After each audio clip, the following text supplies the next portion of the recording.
Hi, everyone. This is Charles Hoskinson broadcasting live from warm, sunny Colorado. Always warm, always sunny, sometimes Colorado.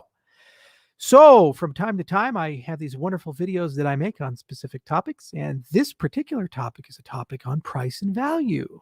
So, what the hell are we talking about? One of the worst things that can happen and the best things that can happen to a cryptocurrency project is price appreciation and notoriety. The best days of my life were in 2015 and 2016 before Cardano launched because we were science and we were doing engineering and we were really enjoying and fired up about just getting to the business of business and thinking about protocol development and thinking about scientific advancement. The minute Cardano launched, there was always this uncomfortable tension where all these new people showed up, and the only thing they care about is whether ADA goes up or down. And their whole judge of whether a project is successful or not is the value of ADA. Some of the most deeply uncomfortable emails and messages I've gotten in my career were usually from friends or companies congratulating me when ADA reached some arbitrary price point, like $1 or something like that. And I'm sitting here thinking to myself, we've written 102 papers. We've written all this code. We're actually deploying useful things. Like we have metadata since December, and it's being used for beef chain and supply chains. There's like cows on our blockchain. We have multi-asset in market. There's more than 10,000 assets issued on Cardano. We're really, toying with these deep computational models and so forth. And the only thing you can find to say congratulations about is the fact that ADA has reached some arbitrary price point. But what really bothers me is that beyond that, you see all these YouTubers and you see all these people running around saying, I predict it'll be $3 or $5 or $10. And that is the least interesting thing and the most destructive thing I think that can happen for the project. I don't know why the markets behave why they behave. I've been in Bitcoin since it was $1. And I watched it go way up and way down and way up and way down. And the people who predict this stuff, we call them hedge fund traders. They're really rich. They buy the New York Mets. I am not that guy. I don't know why the price goes up. I don't know why the price goes down. And I don't want anything to do with base speculation about these particular things. It's not my job as a technology company, an engineer, a scientist, to go and make the price go up. It's my job to wake up and worry about how do you run a nation on Cardano? What would be the actual technical requirement there? How do we make it useful so when the anti-counterfeiting people come in and they say, we want, I don't know, pick an example, we want Rolexes to be authenticated. How do you actually figure something out like that? What if Lamborghini came to me tomorrow and said, we want to do NFTs and authentication and do our merchandise and rah on your blockchain? That's the kind of stuff that matters to me. And I believe very firmly that we are, as an ecosystem, in the best position over the next 5 years to capture chunks of those types of marketplaces. Now, you can make a decision of what does that mean for the ecosystem's overall value. But that's always contextual to the macro. It's always contextual to what's going on in society. What if, regulatory events happen and Bitcoin gets hit really hard by the United States? We can have 10,000 businesses and we can have all this great progress that we've done, and it would still be a bear market. Everything will be in the toilet. What if tomorrow the U.S. government, the Federal Reserve, wakes up and says, we are going to take 10% of our assets on our balance sheet with Bitcoin? You could be the worst project in the world, like the Nine Inch Nails song, a copy of a copy of a copy. And you're still probably worth $1 billion because of this bizarro Satoshi-driven rising tides trading pair logic. Okay, so these markets are unpredictable. They're unstable. There's still a lot of inside baseball that occurs because of light regulation in the international markets. And honestly, it's a game that I don't know how to win and I don't play. So never come to me or our company talk about price appreciation. Never ask me on for an interview to talk about the price of ADA or how do you think we're doing in the markets or our comparable position. How are we going to be worth as much as Polkadot or worth as much as this, or when will Cardano flip Ethereum's market cap? That's just not something I care about. I'm interested in and I think is valuable to us as an ecosystem. Now, I am keenly aware that there are some people who have purchased large sums of ADA, and they are vested in that respect. And I'll remind those people that you have purchased into something that carries responsibilities. You are now part of the story of how to maintain the world financial operating system we're building together. You are now part of the story about governance. There's Catalyst. At the moment, right now, over 16,000 people are participating. We need more. I'd like to have 100,000 people if we can. And decisions are being made about the direction and focus and priorities of this system. And in just 2 days' time, 100% of the blocks will be made by stake pool operators that you, the community, choose. So yes, you've picked a lot of ADA. I can give you advice about what I think good governance is and give you advice about what I think a good stake pool operator is. And of course, we'll have an opinion about good projects for you to support so that they can get the funding that they need to grow the ecosystem, build up the ecosystem, and so forth. But I can't give you any advice on whether that's a good investment or not. It's not something that I'm interested in. I understand, and I'd be the last person in the world to ask. I did not for a moment, for example, think that Ethereum was going to be the success that it was, as evidenced by the fact that I gave away all my Ether. I was entitled to 293,000 Ether. I gave it all to my secretary. I received no compensation for my work in the founding of Ethereum. Had I held on to that at the all-time high, I think it's worth more than $500 million. I made nothing on that transaction. I have an Xbox that's worth millions of dollars because I bought it on an exchange called BitMint.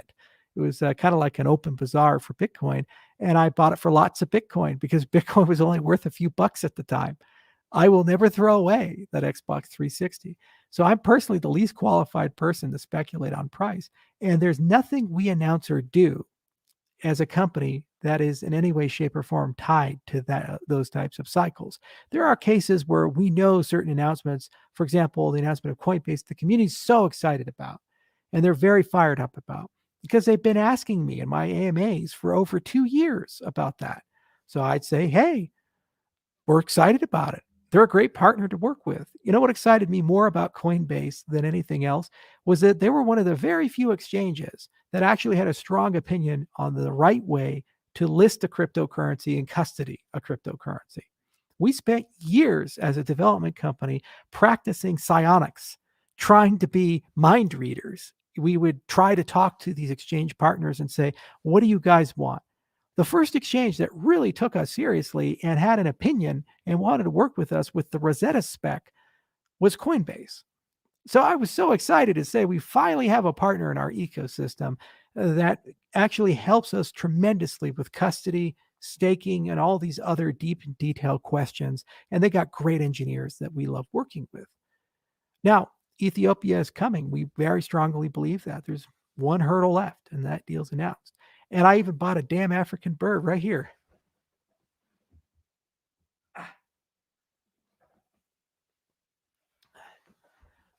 How about that? So this is one of the national birds of Ethiopia. And it sits on my desk every day as a reminder of what we've accomplished. We walked into a nation state and we spent years in that nation state. We had to train people. We had IO Global personnel live for months in Ethiopia to teach 23 gals. And John O'Connor's primary residence is Ethiopia. So you're damn right, I'm going to get really excited when we get imminently close to closing a deal there with millions of people. Because my mission as a company is to give economic identity to those who don't have it and to have cascading disruption in markets. These are buzzwords if you can't enter the marketplaces that are meaningful. And I will tell you from day to day that the birds are coming because we work for it. We earned it. And it's honoring the people that had invested so many years of their life into this. John O'Connor is not some random guy that worked for us for a while. He's a friend. I love him like a brother. And I've seen him at his best and his worst. I've seen him in incredibly stressful situations. He was once arrested traveling from Ethiopia to London at the airport because he had too much of the local currency in his bag. In Ethiopia, oftentimes you have to use paper money. There's no credit card processing, and the money's not worth a lot. So to do anything, you have to have a lot of it on you. And it turns out because of capital controls, if you happen to leave the country with it, you can be arrested. And he was. And he had to endure several days of uncertainty before he got a pardon over something so minor. Can you imagine having $500 in your pocket flying from JFK to, let's say, London, and the police at JFK search your bag and they find the $500 and they throw you in jail and try to get you to sign a confession? That's a real story.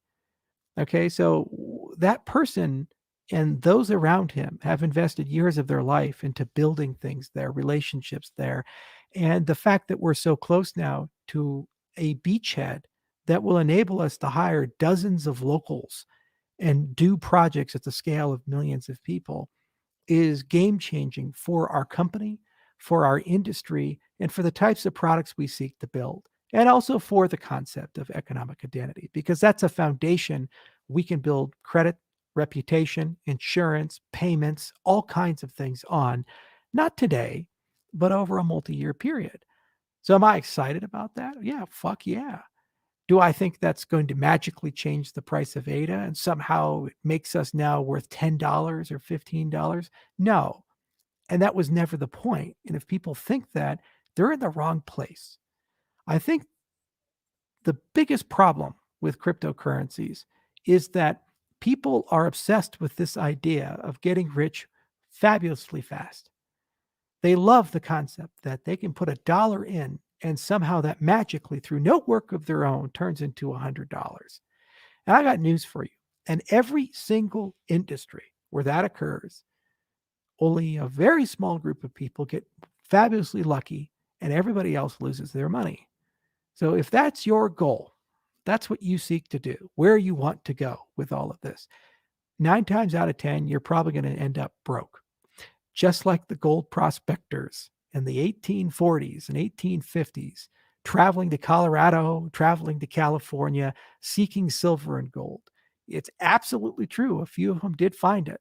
The vast majority of them did not, and they ended up suffering because of it. So if avarice is your goal, I'm sorry, Cardano is probably the worst of all ecosystems to bet on, because we look at things in long time horizons, years to decades, and we look at things that perhaps are not going to be beneficial to my company, but to the people who come after. Because we know that if we get it right by 2050, 2100, we can be a dominant financial operating system, a protocol like TCP/IP that is ubiquitous, and the majority of identity, value, and governance of the world is run in that particular respect. And it's so unhealthy when people have such myopia and a short-term view on these types of things. And unfortunately, it's predominant throughout the entire ecosystem. There are so many people in the Bitcoin ecosystem who think that Bitcoin is successful because it reached $1 trillion market cap. And I will give them credit that having a market cap up the scale of nation states like Australia is a pretty impressive achievement. But when you take stock of what does Bitcoin provide to the world in terms of use and utility, I cannot embed identity into transactions easily. It's quite hard to do that without trusting a centralized overlay service. I can't issue a token. It doesn't really have good smart contracting capabilities. I can't do complex financial contracts. I can't do pull payments. It takes a long time for a transaction to settle, and transaction fees are quite high. So then you have to ask yourself, if you are a nation state looking to run governance as a service and parts of its economy, why in God's name would you choose a platform like that? And then the argument is, well, it's real secure because we got proof of work. We did the work as an ecosystem building a better engine. We went from the steam engine that is proof of work, decimating the forests of Europe, to nuclear power. We built something different with proof of stake. And we did the work, 102 papers worth of work, peer review at major venues, to show that that engine is safe, effective, and real. The response the Bitcoin space has is, it's not. Trust us. We have this paper this Andrew guy wrote, and therefore you're wrong. Nothing on the merits, nothing on the science. That's like saying, I see your nuclear reactor, but I don't understand nuclear physics, so I'm quite comfortable with my steam engine, and that's a scam. And I show them the energy output, and they say, that's not real energy. Ours is the real energy. Keep cutting down the trees. Why is Bitcoin taken seriously, even though it's the least advanced of all ecosystems? It's because it's the most valuable. So unfortunately, token price tends to confer a level of legitimacy that it should not. I look at Ergo, I look at Algorand, I look at Avalanche, I look at a lot of these projects that are not in the top 10, and I say they bring so much more to the table than some who are, because the vision, the team, the capabilities and capacities of these systems are extraordinary. And frankly speaking, I think these systems, over a long arc, if they can stay alive and get adoption, will be far more useful than the things that are currently in the top 10. Okay. And so that's always been my opinion on the matter. And I just think it's important because we have so many new people flooding into the Cardano ecosystem because of our recent popularity and notoriety and the podcaster of the week making bold proclamations about getting rich quick, that we make a video kind of talking about the difference between price and value as I see it. Now, it's a decentralized ecosystem. There are over 2,000 stake pool operators running at the moment, making us more decentralized, in my view, than any other cryptocurrency. There are over 16,000 people who are voting, working day by day in Catalyst, getting those training wheels, because very soon Catalyst will consume the entire governance stack, including system parameters, and they're developing strong opinions on everything from K to A0 to minimum transaction fees, resource consumption, and these types of things. Okay, so not only is it decentralized in terms of block production and network and resilience in terms of full node distribution and so forth, but it's definitely decentralized, and there's actual decision tools built into the system itself for the community to decide where to go. And we as custodians, what we've done tirelessly over the years has been very aggressively pushing to try to make those tools better. If not in-house, then through partnerships like the European Union Horizons 2020 grant that we got with IBM and Guard Time, or partnerships with Governance Alive, or other things, or bringing in accelerators and incubators and so forth, and trying to bring people up. It's a very different ecosystem than it was even just a year ago when the stake pool pioneers were doing their job. And that trend will continue. But nowhere in that is there a mandate from my company or the foundation or someone else to find a way to get ADA to $2 or $3 or $4 or $5. Now, being a decentralized ecosystem, somebody may wake up and that's their goal. Okay. And I'm saying right here, right now, I have no desire to work with that person. I'm not going to talk to that person. It's not my prerogative. It's not something I think about or do. And I don't participate in those conversations. Now, I've gotten those emails, usually from shady marketing firms that say, oh, well, give us some money and we'll create a Telegram group and we'll do this and pump this up. And I usually reply with something that came from my Italian ancestors. Vaffanculo basically translates to go fuck yourself. But it's a very concise way of saying it and a very direct way of saying it. And that's the end of the conversation. Now, if you email me about an NFT marketplace, you email me about an Oracle, a DEX, a stablecoin, now we're talking. That's real stuff. That's real infrastructure. And we'll actually have a business model meeting.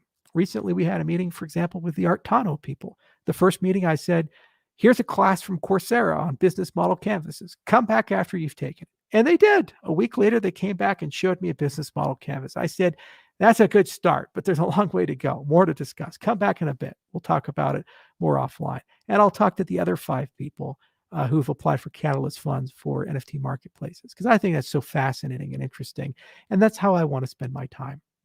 Now, whether ADA is a cent or ADA is $1 or $10, let me be clear. This is my life's work.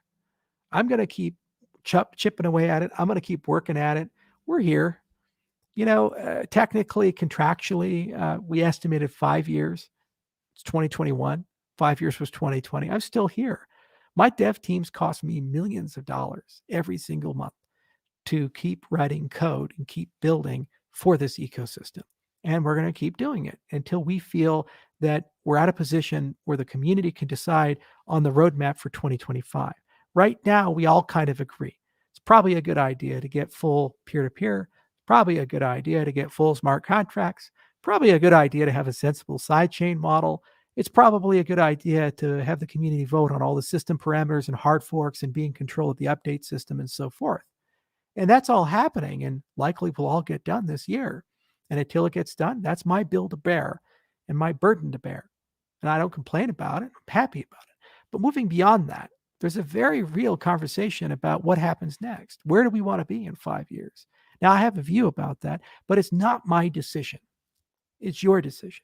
The point of a great ecosystem, the point of a great community, the point of having all this investment and time, and why ADA is really worth as much as it is the fact that there are actual people who aren't me who are qualified to make that decision.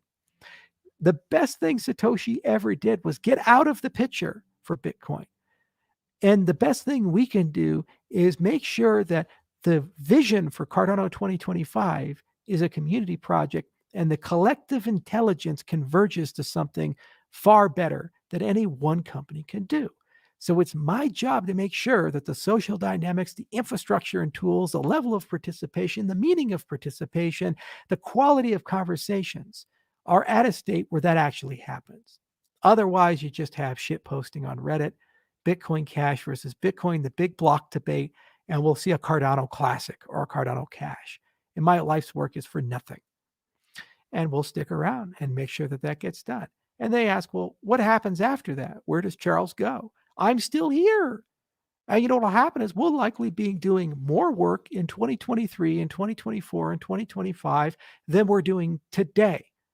But the totality of all the work being done is an order of magnitude or greater than what's being done today, which means relative to the rest of the actors, we actually have a smaller role.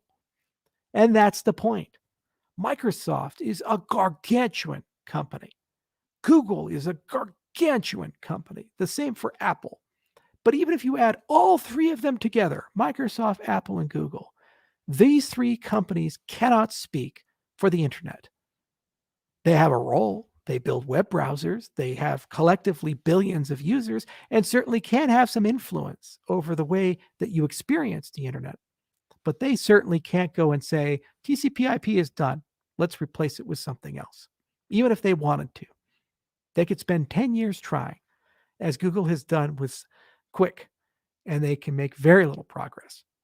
Or what Google has done with Dart and make very little progress, all things considered. And that is the point of true decentralization and where we're trying to get this protocol in what is going to be maximally useful. And only then, after we've achieved that, will we see nation states trust this protocol to a point where they're willing to entrust it with their voting system. How long did it take for your local governments, your cities, your state government, your federal government to get online? Did it happen in the 1980s? Did it happen in the 1990s? It took some cases until the 2000s because they needed to know that there was enough stability, proper governance, and decentralization that this wasn't just the United States show. This wasn't just Microsoft's show or Netscape's show or something like that. This was something truly a public utility and good. So our definition of success is that the ecosystem evolves and grows to that particular level. Now, price is important in one dimension with proof of stake. It is a plutocratic system. And the higher the price, the more secure the system. So an unintended but beneficial side effect of the fact that we are in the top 5 is the fact that it does cost more than $17 billion to attack Cardano at the moment. That's a beautiful armchair little way of analyzing things, realizing that if a malicious adversary starts at 0 and they need to accumulate a resource in the system to attack it, in the proof of work world, you measure that how much does that hash power cost to replicate. In the proof of stake world, just look at the token price. So it is a nice armchair explicit metric for security. And that's a beautiful way of looking at it. And that's how I look at it. Now, we can argue whether it's 50% or perhaps less. And there are some beautiful pieces of theory that say perhaps it's smaller, but you get the point. It's some ratio of that capitalization, and it makes some assumptions about economic incentives of the holders and so forth. But then again, they're like, how much does the exchange hold? And can they vote with it? And can they stake with it? And rah, rah, rah. These are things for the game theorists and the protocol designers to think about. And that's definitely part of the 2025 agenda, is diversifying the security base to include merit above and beyond a plutocratic decision mechanism. So that's kind of the proof of stake 2.0 concept. But you need to start somewhere. And we feel that this is the best place and the most ecologically sound place. In an age of global warming, in an age where you have systems that consume more electricity than Switzerland, it is nice to have a system that consumes 1.6 million times less power. It just makes sense. It's a better engine and it's more ecologically friendly engine, but it comes with its own flaws. And you have to think carefully about them. And that's what we did throughout all the years. So that's how I think about it. To all you newcomers, to the old comers, there's nothing I've said here that's new to you. You'll know that that's the way it is. And to all those who try to boost the price, I don't care about you. The other thing is I've recently done a big surge of podcasts where I'm trying desperately to get out what we're trying to accomplish. The DCF, what smart contracts are really about, what is a third generation cryptocurrency, the goals of Catalyst, how people can productively contribute to the system. That said, I am going to become significantly more selective in podcasts moving forward. So if your podcast predominantly talks about trading and price appreciation, moving forward, I'm going to turn down those interviews. I just think it's the right thing to do. If your podcast talks about use and utility, adoption, growth, the actual use of the system to solve real problems, I'll continue to accept those podcasts. I know that this means certain people that I like and I enjoy having cocktails with and hanging out with, I probably won't be on their shows anymore. But again, yeah, I think at this stage and junction, given where we're at as an ecosystem and the enormous amount of speculation that we've seen, is probably not the right message. And I had to think long and hard about this. You'll notice when I appeared on those types of podcasts, I never talked about the price. I talked about use and utility, but still the same. It's important to separate messages, and we've reached that point. Now, that said, uh, it's an open ecosystem. Cardano is a big ecosystem. And I think it is important that there be a diversity of thought and opinion, and other leaders will materialize, as there already are, to discuss things that are of that nature. But it's not my place, and it's never been my place in that respect. So I hope this provides some clarity to everybody. I hope this provides some insight to everybody. And I honestly do believe our best days are ahead of us. In just a few short months, Plutus turns on. 4 years of effort went into that. We invented a new accounting model. We wrote new programming languages. We thought fundamentally how to be different and do things differently. And now we get to share that labor of love with thousands of people and watch what they build. I cannot wait. It is honestly like Christmas came early for me to see so many of those people go out there and go do some crazy, amazing things. It wasn't too long ago that you had to download a third-party cell phone app to turn your cell phone camera into a flashlight. And then the people at Apple looked at that and said, that's a really good idea. We should probably build that into the operating system. No one at Apple had really thought about that capability prior to that application. And that's the point of collective innovation. And the fact that so many thousands of people are coming to build and bring new things, new experiences, is going to be so much fun. The other thing is that I'm in a unique position because I have such a large subscriber base and a large Twitter feed to give a platform to all of these projects. So instead of going on podcasts moving forward, I am going to become the podcast moving forward.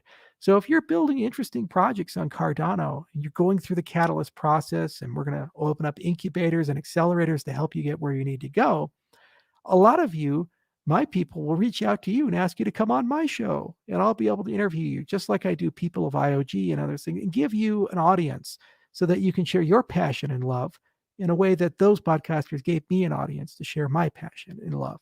So in the coming months, the programming will change in that particular direction. And I think that's going to be very healthy for all of us and help the ecosystem grow for all of us. So I love the birds. More coming, as always. I think you'll be quite happy. And I think you'll be happy with the ecosystem as it matures and grows. And remember holding ADA as a responsibility. There's a lot to do. You have a voice with that token, unlike holding a Bitcoin. And you really get a chance to have an opinion on how the financial operating system of the world should evolve and grow and where should it go. And if all you think about is it's a speculative investment or whatever, maybe you really should consider going somewhere else, because I'm probably not going to be able to give you something make you happy. There are other people, the Trons of the world and so forth. So that's what they do. That's how they live. That's how they view things. I can't tell you the sweet little things you'd like to hear to make you sleep well at night, but I can tell you that the road ahead is rough. There's a lot of challenges. There's going to be setbacks, always are. And there's going to be things that we never anticipated that we have to deal with. And there are things that require a lot of really deep thought. And sometimes that deep thought takes time. We feel confident in the things we've said and projected, but remember, there's so much more to do and so many more places to go. For example, the ocean strategy with Yella. Just getting LLVM support is the beginning, not the end. We have to figure out how to get the standard libraries of all these languages to work properly. We have to figure out semantics-based compilation. We have to write case semantics for these languages. There's so much there. So over time, it gets done. But maybe that's 5 years. Maybe that's 10 years for Yella. And that's okay. That's the point of Cardano. And if that's not something appealing to you in your time horizon, do understand that we're playing a different game in that respect than most cryptocurrencies. I'm 33 years old. Despite the fact that I got a thick beard and white hair coming in, I'm actually a young guy. And one of these days I'll get in good shape and you guys will stop calling me a soy boy. And you know what that means? It means I'll live a long time. And probably in my 50s and 60s and 70s and 80s, I'll still be talking about this stuff and doing this stuff. One of my personal heroes is Ron Paul. It's why I became a cryptocurrency entrepreneur, in part because of things I learned from him, the lessons I learned from him. One of the reasons I love Ron Paul so much, despite the fact that he's in his 80s, the things he said are exactly the same from the things he said in his 30s. And I'm still going to be talking about economic identity in my 80s, even though I started talking about it in my 20s. That's what I signed up for. That's the point and arc and meaning of my life. And it's something that gives me excitement every single day. I hope I've built an ecosystem compelling enough for you to find your same passion. Maybe it's not the same as mine. Maybe it's something else. Maybe you really care about gender equality or climate change or saving environments or getting clean water to people. Whatever that is, almost all of the things that are worth fighting for in life involve money and the transfer of value. They involve an economic problem. You could care about global warming. To solve it is in the trillions of dollars. You could care about clean water. Somebody has to pay for the infrastructure to create it. So while the acquisition of money is not the primary goal, it's a tool that enables you to solve the passions that you care about, even basic research, basic sciences. There's a reason the National Science Foundation exists. There's a reason DARPA exists. These great organizations exist. They exist to subsidize the research and pay for the time and effort of the brains to go and write the papers. And if I've done my job right, my belief is that Cardano can be an engine for dreams. It can be an engine for people to live out their passions, the things that excite them, fire them up, and give them a foundation where they can get the resources that they need to get it done for their community, for their passion, and they can share the same life goals and that they can be doing the same things at 80 that they were doing at 20, just like I have the privilege now to do throughout my entire life. Thank you so much for listening. Hope it gives you guys some clarity, and I'll see you next time